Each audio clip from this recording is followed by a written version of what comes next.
Hello everyone, ನಾನಿವತ್ತು ಉತ್ತರ ಕರ್ನಾಟಕದ ಸ್ಪೆಷಲ್ ಆದಂಥ ಎಣ್ಣೆ ಬದನೆಕಾಯಿನ ಸುಲಭವಾಗಿ ಹೇಗೆ ಮಾಡೋದು ಅನ್ನೋದನ್ನು ಹೇಳ್ಕೊಡ್ತಾ ಇದ್ದೀನಿ.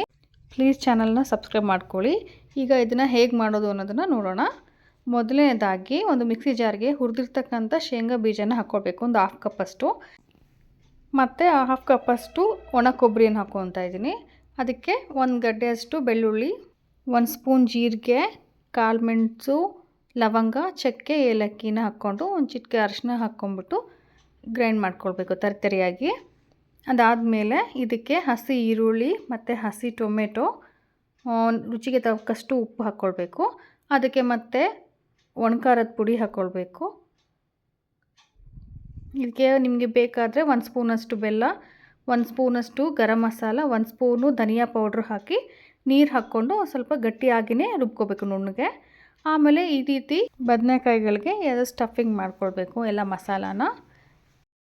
ಈ ರೀತಿ ಎಲ್ಲ ಸ್ಟಫಿಂಗ್ ಕಂಪ್ಲೀಟ್ ಆದಮೇಲೆ ಒಂದು ಪ್ಯಾನ್ ಇಟ್ಟು ಅದಕ್ಕೆ ಆಯಿಲ್ ಹಾಕಿ ಬಿಸಿ ಆದ ನಂತರ ಸಾಸಿವೆ ಮತ್ತು ಜೀರಿಗೆನ ಹಾಕಬೇಕು.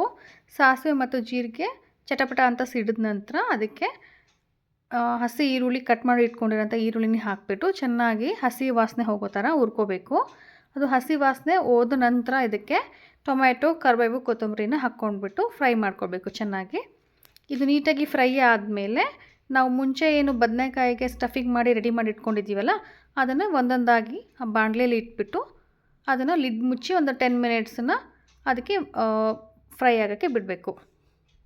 ನಂತರ ಉಳಿದಂತಹ ಮಸಾಲನ ಕೂಡ ಆ ಪಾತ್ರೆಗೆ ಹಾಕ್ಕೊಂಡ್ಬಿಟ್ಟು ಮತ್ತು ಅದಕ್ಕೆ ಸ್ವಲ್ಪ ನೀರನ್ನು ಮಿಕ್ಸ್ ಮಾಡಿಬಿಟ್ಟು ಅದಕ್ಕೆ ಹಾಕಿ ಸರಿಯಾಗಿ ಕಲಿಸ್ಬಿಟ್ಟು ಲಿಡ್ ಕ್ಲೋಸ್ ಮಾಡಿ ಒಂದು 10 ಮಿನಿಟ್ಸ್ ಸಿಮ್ಮರಲ್ಲಿಟ್ಟು ಬಿಟ್ಬಿಡಬೇಕು.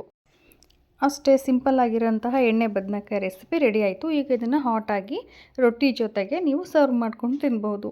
ಈ ವಿಡಿಯೋ ನಿಮಗೆ ಇಷ್ಟ ಆಗಿದ್ದರೆ ನಮ್ಮ ಚಾನಲ್ಗೆ ಸಬ್ಸ್ಕ್ರೈಬ್ ಮಾಡ್ಕೊಳ್ಳಿ. ವಿಡಿಯೋನ ಆದಷ್ಟು ಶೇರ್ ಮಾಡಿ, ಲೈಕ್ ಮಾಡಿ. Thank you so much.